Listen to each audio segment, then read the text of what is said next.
assim que seu filho aprende e você também. Essa é a nossa segunda aula da jornada Autismo nas Férias.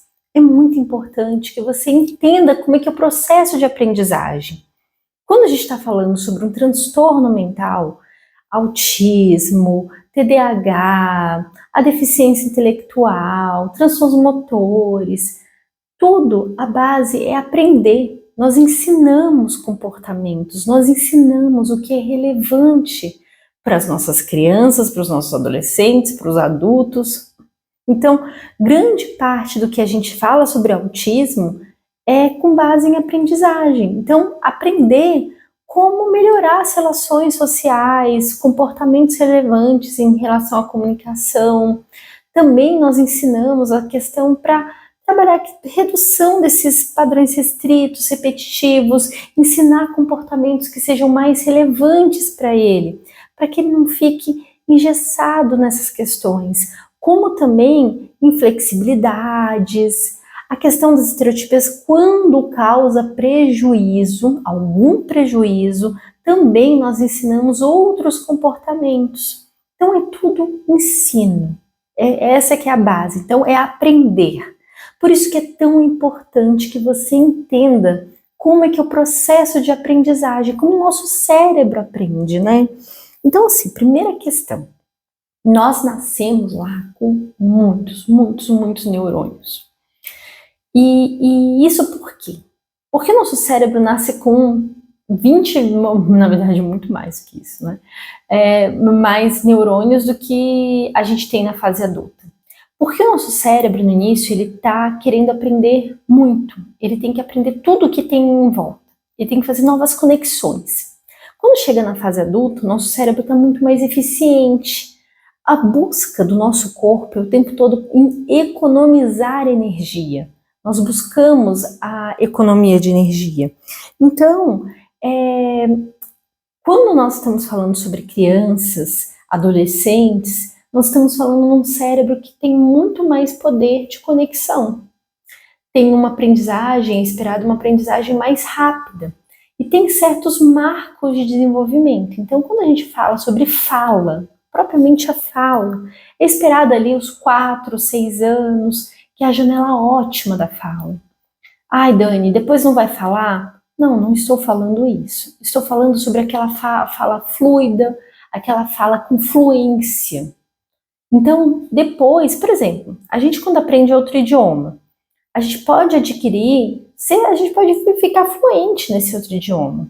Vai ser uma área do cérebro diferente que a área primária dedicada a isso. Mas a gente pode criar fluência. Mas esse processo é muito mais penoso para a gente que uma criança. Eu vejo assim, crianças é algo incrível. Tem um amigo meu, muito próximo, eles foram morar alguns meses no Canadá. Alguns meses. A menina, a filhinha deles, voltou falando assim, fluentemente inglês. Não ficou muito tempo, ficou meses. Foi o suficiente para ela voltar falando fluente. É uma criança de desenvolvimento típico, e voltou com um repertório imenso, em outro idioma. Enquanto a gente, às vezes, demora anos para ter a fluência dela. E aí, o que é importante a gente compreender sobre isso, né? Para compreender sobre esse processo de aprendizado. Eu falei na outra aula sobre Van Esquerdo, né? Que ele trouxe a questão da memória. Eu quero que vocês imaginem a memória como um gramado. Um campo largo, cheio com aquela grama, sabe? E aí, imagina a gente traçando, a gente andando nesse gramado uma vez. Vai fazer marca? Possivelmente não. Mas passa um tempo, passa ali, a gente começa a andar várias vezes nesse mesmo caminho. Vai fazer uma marca? Se a gente começar a andar sempre por esse caminho, possivelmente. Mas se a gente toda vez ficar mudando de caminho no gramado, a gente vai conseguir alguma demarcação? Possivelmente não. E é justamente isso, essa é a analogia da memória. Quando nós repetimos muitas e muitas vezes a mesma coisa, fazendo da mesma forma, nós vamos traçando esse caminho. Então, por isso que a repetição é importante. Mas lógico que essa repetição tem que ter variações, porque a vida tem variações, a vida não é um gramado. O comportamento não vai ser usado sempre da mesma forma, então vai ter pequenas variações. E essas pequenas variações nos ajudam no processo de generalização, em que a gente aprende, por exemplo, a falar em contextos diferentes, a pedir em contextos diferentes, para pessoas diferentes. Então a gente vai fazendo pequenas adaptações. Então, por exemplo, se eu vou pedir uma coisa para o meu esposo, que é um moço bonito, que todo mundo já conhece, eu chego para ele e peço de uma forma mais direta. Ah, pega isso aqui para mim. Mas se eu não conheço a pessoa, eu tenho que chegar e falar: oi, tudo bem? Você poderia pegar isso daqui para mim? A linguagem é diferente, mas a intenção acaba sendo a mesma. Então, isso é importante que a gente entenda nesse processo da generalização. Então, desse gramado, a gente vai caminhando de formas um pouquinho diferentes e essas conexões elas vão ficando cada vez mais ricas, porque a gente vai conectando outras caixinhas de aprendizagem que a gente tem. E isso é uma das grandes dificuldades no autismo. Porque no autismo, devido ao padrão restrito e repetitivo, acaba aprendendo de uma forma e acha que só essa é a forma de se aprender. Então, quando nós vamos ensinar os nossos filhos, a gente sempre tem que caminhar para esse processo de generalização. Porque se a gente fica ensinando sempre exatamente da mesma forma, nós estamos criando o quê? Uma estereotipia. E é um cérebro que já busca isso. Então, para vocês ficarem claros, nós precisamos repetir para aprender. Mas também nós precisamos, ao longo dessa repetição, fazer pequenas variações para que se generalize e para que entenda contextos. Então, eu imagino aqui que tenha ficado claro a importância da gente sempre caminhar mudando. Por exemplo, você está ensinando o seu filho a falar dá. No início, a gente vai falar dá, mas com o tempo, nós temos que variar os pedidos. A gente vai começar, me dá isso, me dá maçã. Nós temos que variar, e daqui a pouco, ele já vai usar outros termos para isso também. Pega para mim, eu quero isso. Então, nós vamos variando os termos. É muito importante para as nossas crianças, para os nossos adolescentes, para que eles aprendam essas variações e a gente vai programando. E como é que você programa isso? Como é que a gente pode pensar essa generalização? Pensando como é que a gente se comunica. Como é que funciona a nossa casa? Como é que nós fazemos? Mas já tem comportamentos, por exemplo, que a gente já não modifica tanto. Por exemplo, tomar banho. Tomar banho, por incrível que pareça, depois que a gente aprende a tomar banho de um jeito, as variações elas ficam muito pequenas, porque é um comportamento motor. Comportamento motor, a gente, lógico, vai ter algumas variações, mas eles são mais difíceis quando a gente já tem esse ritual diário, né, de fazer as coisas da mesma forma, de forma motora. Então, por exemplo, quando a gente vai calçar um sapato diferente, usar um sapato diferente, para a gente é sempre mais doído, justamente por conta de toda essa questão motora que a gente se acostuma a usar da mesma forma. Então é só para a gente ter um panorama de como essa memória é formada. E aí, nesse processo de aprendizado, tem uma segunda coisa que é extremamente importante que vocês saibam, que é a lei da vovó. Sim, se chama lei da vovó. Na verdade, o nome é princípio de Premack. Como é que surgiu isso, né? Nós pegamos uma coisa que nós queremos ensinar e nós pareamos com algo que a nossa criança goste, que o nosso adolescente já goste. Uma atividade, uma atitude nossa, então tipo um elogio, às vezes o nosso posicionamento. Eu esses dias, tenho trabalhado muito a questão do Aquiles lavar a louça, de ajudar na louça, só para um princípio mesmo, as primeiras etapas para ele começar a mexer com isso.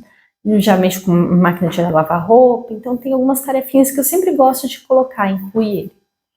E nesse processo, é interessante nesses processos de tarefa de casa, ele fica satisfeito por simplesmente estar fazendo uma atividade comigo, de estar ali comigo durante esse período e o meu posicionamento, eu não preciso chegar para o meu filho e falar, nossa, que legal, que máximo, eu não preciso dar um doce, eu não preciso dar um brinquedo, mas a minha atitude de estar com ele, o meu posicionamento de satisfação já deixa ele satisfeito.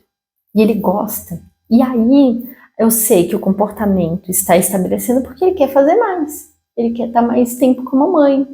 E aí ele faz mais esses comportamentos. Então o princípio de Primark é justamente esse pareamento. Então nós temos que rastrear do que a nossa criança, o nosso adolescente gosta. O que ele gosta? Quais são as preferências dele? Para aquele comportamento mais difícil de ser ensinado, que vai exigir mais dele, nós temos que pegar as coisas que ele mais gosta. Lógico que a gente não pode deixar essas coisas aversivas, não é esse nosso objetivo, mas existe a pirâmide da receita da aprendizagem ou da confecção de um disruptivo. Então a gente tem uma pirâmide onde nós temos que pegar o que nossa criança mais gosta e parear com as coisas mais complicadas, mais difíceis. Mas digamos que você está exigindo muito e você está dando pouco.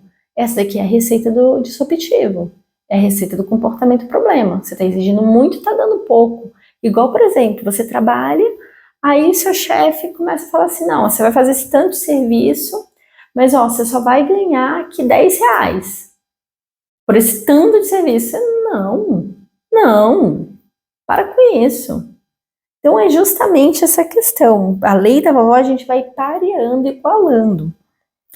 E aí, é muito importante nesse momento explicar para vocês sobre as fases de aprendizagem. Na primeira aula, eu falei muito sobre aquela criança que aprende e desaprende. Isso me causou muito incômodo, muito, porque meu filho foi uma dessas crianças que aprendia e desaprendia. Aprendia, eu falei assim, não é possível. Por que ele não aprende? E aí, ele em clínicas maravilhosas, com bons profissionais, mas a questão de tudo isso é que muitos profissionais trabalham só a primeira fase. E tudo tem uma questão histórica da análise do comportamento, que o pessoal acaba se baseando só num grupo de pesquisas da análise do comportamento aplicada e acha que assim, pronto, fez tanto 90% de acerto, 100% de acerto, aí aprendeu, vamos pegar o próximo programa. Não é bem assim. Se a gente olha isso, o que a gente sabe? Que ele adquiriu uma habilidade. Pronto, ele adquiriu. Ele não tem influência, ele não generaliza e a gente sabe que ele já não tem manutenção. E aí, existem vários estudiosos que se debruçaram nisso, né? E um deles é Alberto e Trutman, que colocaram essas fases. Para esses autores, né, para esses estudiosos, a primeira fase é a que adquirir. É o momento que você entende. Eu sempre gosto de dar o exemplo da bicicleta, porque eu acho que assim, para todo mundo que já andou de bicicleta, fica muito fácil de entender. É aquele momento que você subiu na bicicleta, você entendeu como os pedais funcionam, você entendeu que a direção, mas você está de rodinha, às vezes está com apoio, você não está conseguindo andar sozinho direito, assim, você está entendendo como ela funciona, com muito suporte. Essa é a primeira fase da aquisição. Quando você está fazendo uma atividade com um aprendiz, isso é para os terapeutas, e aí você está fazendo ali, tipo, pareamento de cor, e ele chegou a 100% de ajuda, você, nossa, ele aprendeu, ele entendeu que essa cor... Não. Ele entendeu nesse contexto que se ele parear essas coisas, tá tudo ok. Nesse contexto específico. É a mesma coisa da pessoa andando de bicicleta com rodinha, com apoio, com tudo envolvido. Ele tá entendendo nesse contexto. Tira as rodinhas para ver. Coloca numa rampa. Não. Nós temos a segunda fase. E essa fase, ela é especial, que é a fluência. É um momento que a criança já está pedalando, as rodinhas já não estão ali sendo necessárias, a gente já entendeu assim, a bicicleta, essa bicicleta, ela já entendeu como funciona. Ela pode subir em calçada, ela já entendeu como essa bicicleta funciona e como ela pode usá-la, só que ela ainda não sabe usar outras bicicletas. Para alguns autores, eles consideram saber usar outras bicicletas como fluência também. Mas para esses autores que eu estou citando aqui para vocês, eles separam a fluência da generalização. Então a gente tem essa outra fase, que é tipo, eu pego uma bicicleta alugada e eu posso usar essa bicicleta alugada, porque eu entendi como ela funciona. E aí eu posso usar outras. No início eu não vou ter tanta fluência, mas eu vou dar um tempinho e aprendo. E aí a quarta fase é a manutenção. Ficou um tempo sem usar a bicicleta, tipo, eu tenho anos que eu não ando de bicicleta. Mas eu tenho certeza, gente, que se eu sentar numa bicicleta eu consigo andar. Porque eu já passei também outros muitos anos sem andar e voltei a andar. Não vou ter fluência no início? Não mesmo. Vou demorar um pouco para ter fluência. Vai ficar aquele jeito esquisito de andar de bicicleta, mas dá um tempo, ali uns 5 minutinhos, já volto a me estaca. Não vai ser aquela perfeição, vou precisar mais de tempo, mas a gente vai aperfeiçoando.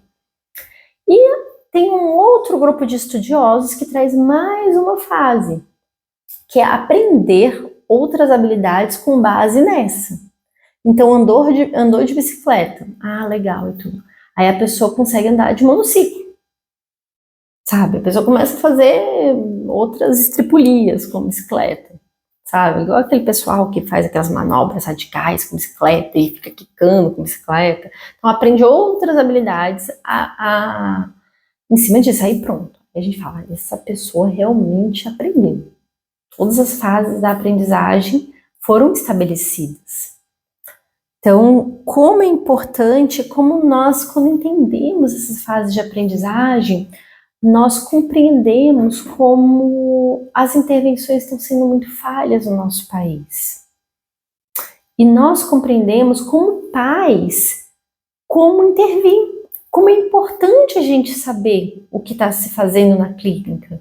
Como é importante quando a gente fala para um parente, fala assim, olha, você tem que fazer isso. Faz isso, porque ele precisa de generalizar os comportamentos, ele precisa ter o máximo de oportunidade para generalizar. Não basta adquirir. Então você vai começar a pensar em fluência. Então a fluência tem toda a questão do tempo. Então ele fazer mais vezes num espaço menor. E a manutenção, que é justamente com o tempo, sem usar uma habilidade, mas quando testa, lógico que talvez não tenha tanta fluência, mas ela emerge. E aí, disso, o que nós temos que entender sobre aprender, né? O momento que a gente chega nesse estágio da manutenção, que a pessoa ficou um tempo sem fazer, isso significa que esse cérebro, ele modificou, a estrutura dele modificou. Quando nós estamos aprendendo, nós estamos fazendo conexões, que são as sinapses. Para a gente para a gente esquecer, tem que ter morte celular, que é a poda neuronal, que sempre está acontecendo. A poda neuronal é uma poda que ela é programada, é esperada que aconteça. O nosso cérebro ele tem que se tornar cada vez mais eficiente. A gente não precisa de um banho de conexão que fica gastando energia à toa, né? Então, conforme esse cérebro, conexões e neurônios que não são úteis, né, se mantendo. Então, conforme esse cérebro ele vai aprendendo, essas conexões elas vão se fortalecendo. E como ela se fortalece? Tem um conjunto de moléculas ali, né, que elas abrem e fecham, onde passa todos os neurotransmissores, porque existe toda uma química envolvida, né? No momento que ela abre quase que abre automaticamente todo o meio que banha esses neurônios, ele se modifica muito rápido. Ele se modifica e no momento que isso acontece de forma muito acelerada, nós entendemos que houve esse aprendizado. E disso eu vou entrar com vocês, que vai ser o assunto da próxima aula sobre aprendizagem oportuna. Então é justamente usar as oportunidades, usar as fases de ouro das nossas crianças, dos nossos adolescentes para ensinar. E os desafios da aprendizagem, né, que são alguns desafios que nós vamos ter, porque nós estamos falando sobre um público que tem transtornos, nossos filhos. Às vezes ele é autista, e às vezes ele tem outras comorbidades, como TDAH, como dislexia. Então ele pode ter outros transtornos também. Então, nesse momento, é extremamente importante que vocês revisem esses conteúdos e já comecem a refletir dentro de casa. O que meu filho gosta? Então, levantar as coisas que ele gosta. Outra questão, será que meu filho está tendo fluência nas habilidades? Será que é por isso que ele está aprendendo e desaprendendo? Como é que a gente está fazendo essa manutenção? Como é que a gente deu a oportunidade dele generalizar? Às vezes a gente está exigindo num contexto, só que a gente não deu essas oportunidades para que ele generalizasse. Aí a gente testa uma vez, não, pronto, não. Então essa consistência, então saber que aprender é por repetição. E tem um outro elemento também na aprendizagem que é muito importante, que é a emoção. E a emoção está justamente nesse sentido de a gente trazer coisas positivas e parear. Mas nem sempre a gente lembra as coisas por só coisas positivas, né? Infelizmente, a gente tem memórias que são sempre saudosas. Então, quando alguém querido se vai, por exemplo, eu gostava muito de Fórmula 1, quando a Ayrton Senna morreu, as Torres Gêmeas também, muitas pessoas lembram, né? Esse dia ficou muito marcado, então você consegue lembrar de outras coisas que aconteceram no seu dia por ter sido algo muito marcante na sua vida. Então, feito isso, nós vamos para a próxima aula, que é uma aula muito especial sobre aprendizagem oportuna. Lembrando que essa aqui é uma introdução, nós vamos ter essas primeiras aulas que é aprendizagem oportuna e nós vamos entrar nos pilares. E aí, nos pilares, vamos entrar como selecionar essas habilidades, como fazer o esquema de reforçamento, ou seja, incentivar a nossa criança, como corrigir erros e como dar as ajudas de forma adequada.